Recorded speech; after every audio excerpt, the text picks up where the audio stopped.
Hello there. Welcome to another edition of World of Africa on WION The World is One. I'm Eric Njoka. This week we focus on the plight of Africans who have been forcibly conscripted into fighting for Russia in the Ukraine war. Plus, the rise in black Americans seeking citizenship status in various African nations. They say they're retracing their roots and ancestry. The show starts now.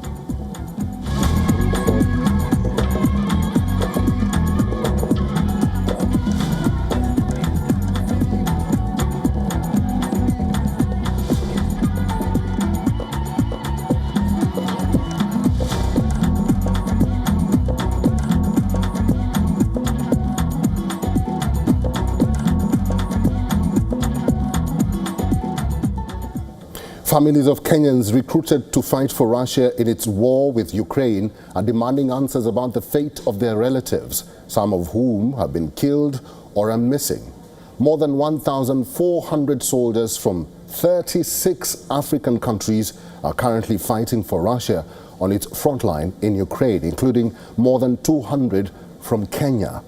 Our cover report begins from Nairobi.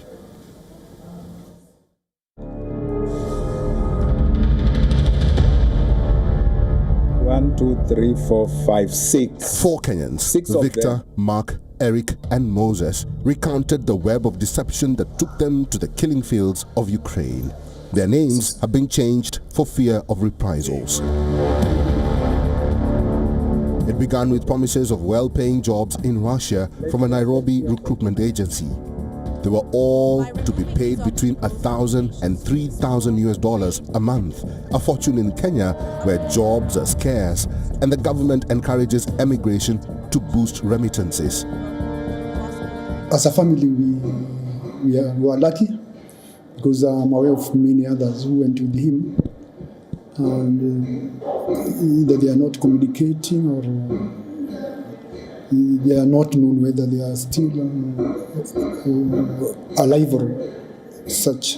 So for him, though he came injured, I can say we were lucky. Not me alone, but the whole family and the friends. In December last year, Kenyan authorities said around 200 citizens had been sent to fight in Ukraine, with 23 since repatriated. This is an underestimate. There have been reports of genuine Kenyan mercenaries fighting for Russia in Ukraine, but Mark and Eric, who were examined at the clinic, said they were never informed of their future military service. We notice a growing number of African people on the front line. However, it's pity to say that they are sent as cannon fodder. In the early days of its invasion of Ukraine, Russia was accused of using its own ethnic minorities as expendable forces, Chechens, Dagestanis, and others. Its tactic was to throw vast numbers at Ukrainian defenses in a bid to overwhelm them. Ukraine's ambassador to Kenya, Yuri Tokar, says Russia first targeted former Soviet republics in Central Asia, then India, then Nepal, before turning to Africa. Grace Gadoni, now a single mother of 4, learned in November that her husband Martin, who had planned to become a driver in Russia, died in combat.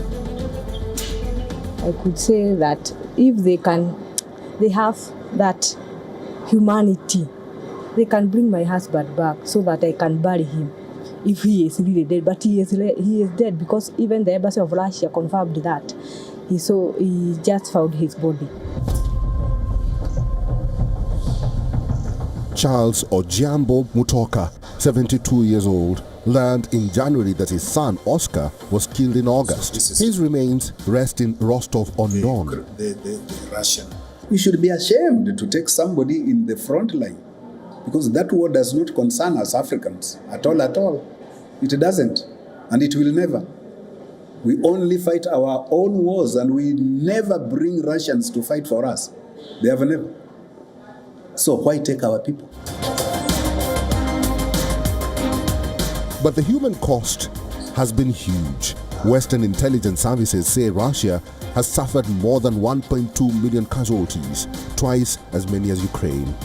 That has pushed Moscow to seek recruits farther afield. Africa Bureau, WION, World is One.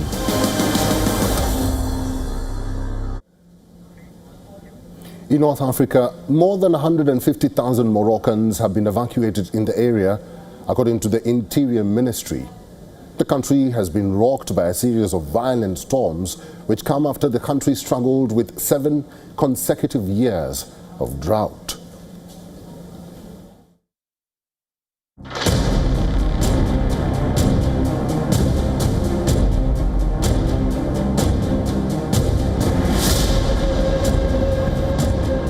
Authorities have evacuated more than 140,000 people from their homes since heavy rainfall flooded several provinces in northern Morocco last week. Authorities have not announced any casualties, and the National Weather Service forecasts heavy rains and strong winds to continue on Thursday and Friday across the north. The severe weather came after Morocco struggled with 7 consecutive years of drought. Evacuations began last Friday and mainly concerned Larache province, where the city of Ksar El Kabir, about 100 kilometers south of Tangier, has seen significant flooding. Some residents, including children and elderly people, were stranded on rooftops before being rescued, at times in small boats.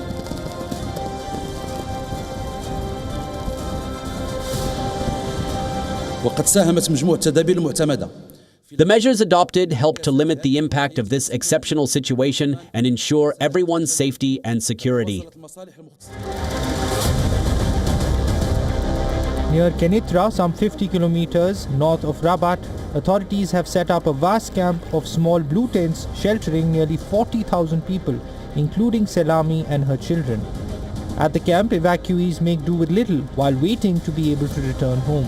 One woman scrubbed laundry in a small basin just a few meters away from an enclosure where evacuated cows, horses, chickens and sheep were pinned. Nearby, sick or lightly injured men and women queued outside a mobile clinic. We are very afraid, especially for our children, afraid that something might happen to them. We were informed by the authorities via the mosque's loudspeakers and we left.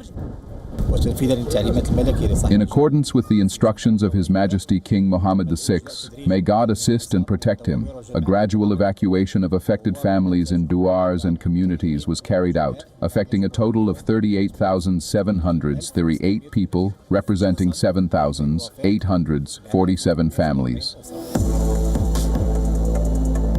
In Sidi Qasim province, around 120 kilometers south of Ksar El Kabir, more than 10,000 people were rescued, some by helicopter as floodwaters inundated roads and farmland. Other people were evacuated in areas near Oued Lukos, a major river flowing into the Atlantic Ocean.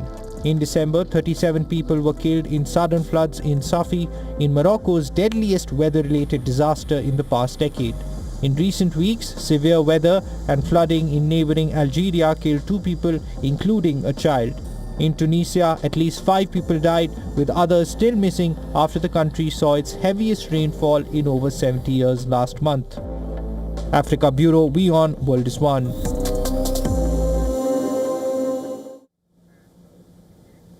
Somaliland President Abdirahman Mohamed Abdullahi revealed that his resource-rich country is ready to offer minerals, oil, gas, meat, fish, and more in exchange for Israeli technology and investment. Israel, the first country to officially recognize Somaliland, is set to cooperate in agriculture, health, technology, and the economy. Somaliland's vast lithium and critical mineral reserves could play a key role in this groundbreaking partnership. The bonhomie has already starred tensions with Somalia and drawn criticism from China, Turkey, Egypt, and the African Union.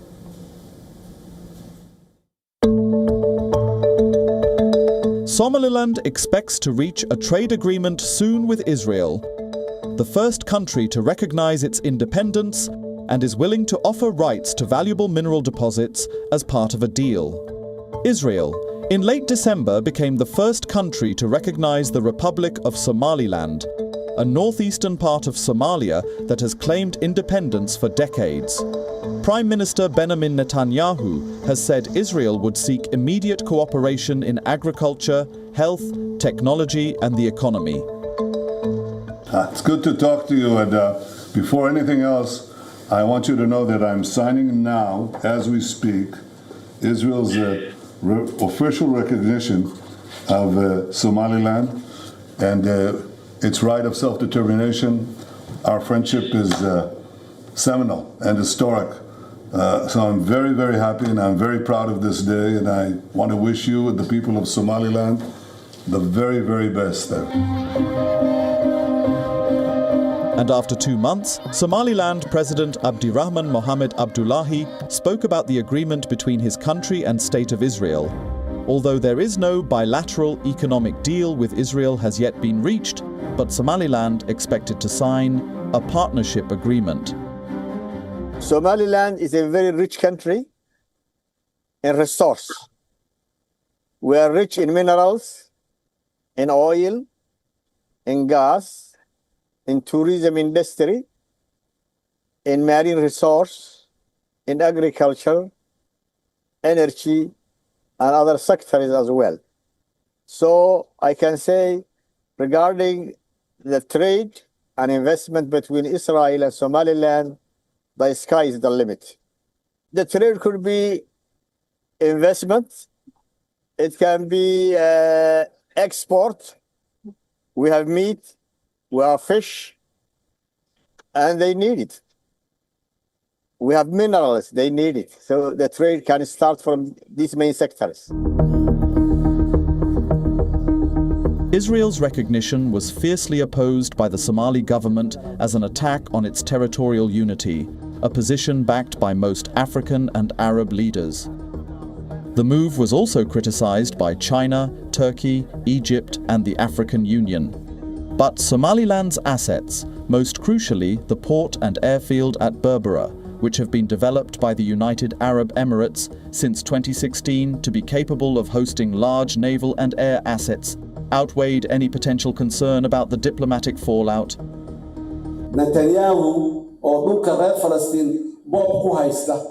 Netanyahu has occupied the Palestinian territories and is always against the statehood of Palestine, which has an international recognition.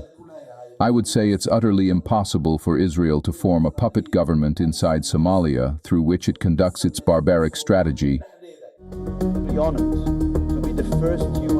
Abdullahi said he was grateful to Israel for being first to recognize Somaliland. Frankly speaking, we don't see a risk. We are glad, we are proud of it, because Israel was the first country to recognize Somaliland in 1960, and now it is for the second time it is the first country to recognize Somaliland. We are proud of it. We are grateful for that, for the decision of the Israeli government. I think it is normal because many countries in the world were waiting 70 years, like Taiwan, to be recognized. So we are lucky than many, I think so. Somaliland says its mineral resources include vast reserves of lithium, critical for batteries and electric vehicles. In 2024, the Saudi mining company Kilomas secured an exploration deal there for lithium and other critical minerals. Africa Bureau, WION, World is One.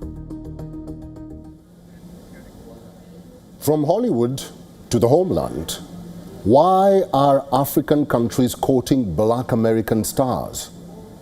Although their forefathers were seized from West and Central Africa centuries ago, the bond between African Americans and their ancestral home has been a lasting one. Here's a report.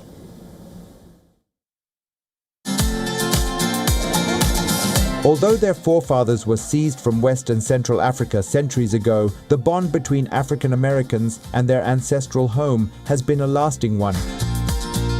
This transatlantic connection has ebbed and flowed over time, but in recent years there has been a real resurgence, helped by the use of DNA tests. A number of black American celebrities have sought the nationality of African countries. Singer Kiara has become a citizen of Benin. rapper Ludacris and film star Samuel L. Jackson are officially Gabonese. Actors Megan Good and Jonathan Majors are citizens of Guinea. And musical icon Stevie Wonder has Ghanaian papers. Just last week, wildly popular content creator IShowSpeed was approved for a Ghanaian passport after stopping in the country on a whirlwind African tour. Messaging from the various African governments has echoed this sentiment. Ghana has long promoted its Pan-African credentials. For a decade, anyone whose ancestors came from Africa have been entitled to Ghanaian nationality, a policy that arguably inspired Benin to launch a similar scheme. We believe that Africa cannot develop without a strong involvement of his diaspora. So for us, there is no target, no hidden ambition. Our only one objective is definitely to do this reconciliation, reparation, giving the right to our brothers and sisters to come back. Tourism is an obvious motivator. Governments hope that social media posts from the stars will encourage other Black Americans, a large group with a growing economic power, to visit and inject money into their countries. Positive publicity from stars like Kiara may also encourage diasporans to invest or buy property in Benin, as they have been doing in Ghana since the year of return. Soft power is also an important factor. By promoting their culture and building a robust network around the world, countries like Benin, Guinea, Gabon, and Ghana stand to gain global influence. Many people from the countries involved recognize the economic and political benefits of giving citizenship to Black American celebrities, but others are more critical. For me, it's a matter of pride. For me, the circle is complete. I recently discovered my connection to this nation through my great-grandmother who was from Benin. I am proud and very happy today to represent my ancestors and to be here and fully live this experience. Criticism of the celebrity citizenship trend is that it will be superficial and fleeting. The stars will collect their certificates, publish a few social media posts, then go quiet. It is not clear whether, in all cases, the celebrities are required to publicize or maintain lasting links to their second homes. Benin's government said it would open a government agency specifically dedicated to nationalizing Afro-descendants. However, Ghana reached a roadblock in its plans to reconnect with the diaspora, announcing it was pausing its citizenship applications as it needed to make the system more accessible and user-friendly. Regardless, many believe that by welcoming home some of the diaspora's brightest stars, the African countries are on the right trajectory. Africa Bureau, WION World is One.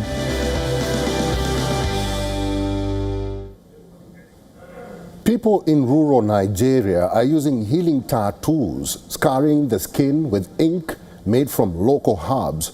And despite skepticism, they say they see health benefits.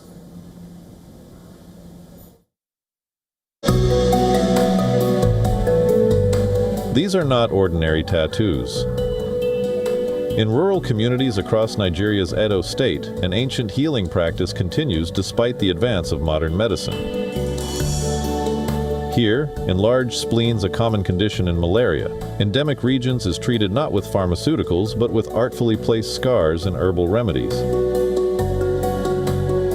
Traditional healer Justina Oko carefully marks a patient's abdomen with precise incisions using a razor blade.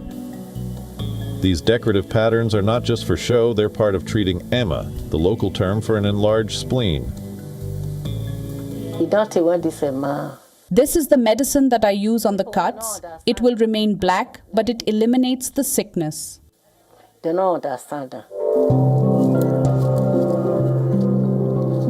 herbs Oko uses come from local plants she harvests herself. She pounds dried stems into powder and creates mixtures she claims will melt the condition and flush it from the body. The healer claims the treatment has saved lives in communities where medical understanding was previously limited. After you don't cut that thing, Enlarged spleen has been in existence for so long, but people did not understand it, and so many people died because of the lack of understanding. But now we understand it, and with these herbs, people get better. In the rural Ohordua community, accessible by untarred roads, residents like Felicia Gabriel say they turned to traditional healing after hospitals failed to help. Gabriel's grandchildren bear the distinctive tattoo marks on their bellies. Businessman Cyril Itua said his 4-year-old son, who bears healing tattoos on his belly, showed normal blood test results after the traditional treatment. After we do it, we go and confirm them for doctors. So everything is normal. They give a report. The blood is okay, everything is okay. But I feel good now. I don't have stress. Even though I go work now, I don't come my wife with 10 days, so I'm happy. However, medical professionals strongly oppose the practice. Scientifically, we do not support traditional scarification as a mode of treating splenomegaly. Number one, splenomegaly is not a disease. Where there is splenomegaly, look for the disease entity, take care of it, the spleen will recede. Filmmaker Samuel Osazi, who documented the practice, calls it beauty out of pain, and has submitted his film to international documentary festivals, receiving 4 nominations. He plans to screen the work in the United Kingdom and United States. The practice continues to attract patients in rural areas where access to modern healthcare remains limited, highlighting the tension between traditional medicine and modern medical science in Nigeria. Africa Bureau, WION World is One.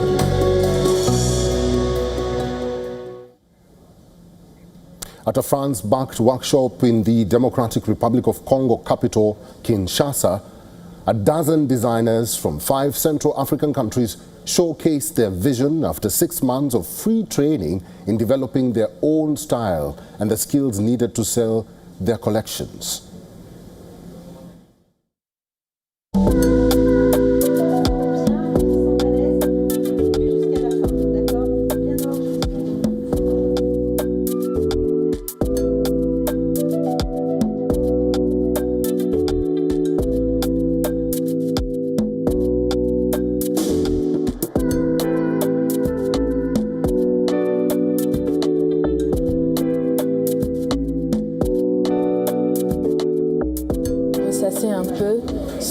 We tried to reflect a little on what is being done in fashion today in order to create the fashion of tomorrow.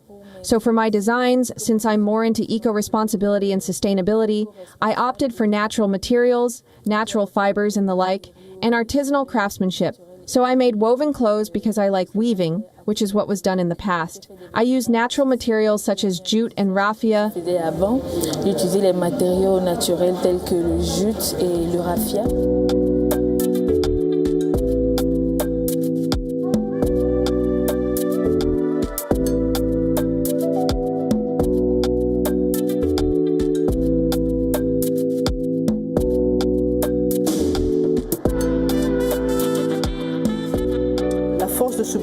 C'était de montrer en fait à ces jeunes que the strength of this program was that it showed these young people that culturally we have certain habits, but with these habits we can really turn them into a fashion industry that transforms what is essentially waste into works of art. And beyond that, we have promoted dressing with style because it is part of our culture.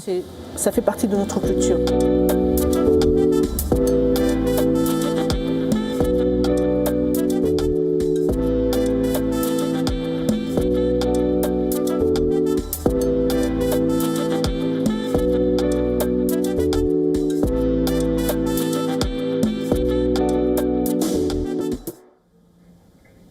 And that's what is creating a buzz in Africa this week. Get in touch with us on YouTube, our website, and all our social media platforms and share your story from the continent with us.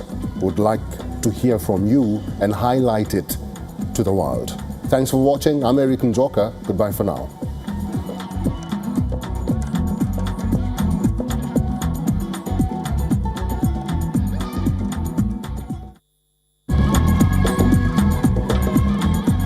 WION Health Resort is unique, the only one of its kind. Experience the 4 paths of natural wellness: yoga, Ayurveda, acupuncture, and naturopathy. Each uniquely customized program improves the whole person to make every person whole. Come to WION Health Resort. Make your reservation at WION.com. Campaigns, elections, alliances, controversies, and power play. Beyond the noise and rhetoric, no election, no ballot issue too small. Stories that analyze global and domestic politics. More than just headlines. A dedicated show with varied perspectives, expert take, citizens' voices, detailed ground reports, and in-depth coverage from political corridors